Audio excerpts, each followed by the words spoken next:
Hello दोस्तों, नमस्कार। अगर आप भोजपुरी लोकगीतों का आनंद लेना चाहते हैं तो मेरे चैनल वंशु भोजपुरी लोकगीत को सब्सक्राइब करें और बगल में घंटी के निशान को दबाना न भूलें। किंदी बाबा बनारसी सरिया, किंदी बाबा बनारसी सरिया, किंदी बाबा कंगना रे, किंदी बाबा कंगना अरे खोज दा आओ ये बाबा बलमुआ गोरवा जाताना रे, खोज दा आओ ये बाबा बलमुआ गोरवा जाताना।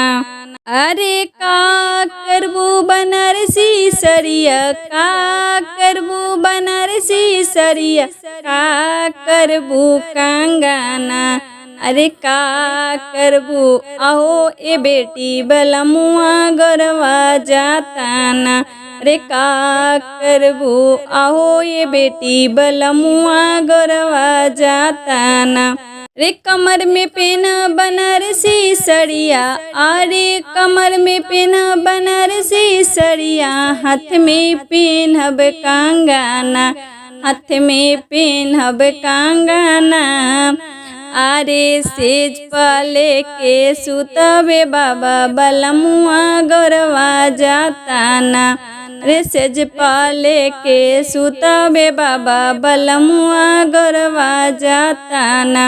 अरे फाट जही बनारसी सरिया, अरे फाट जही बनारसी सरिया, टूट जही है कंगना अरे टूट जई है कंगना।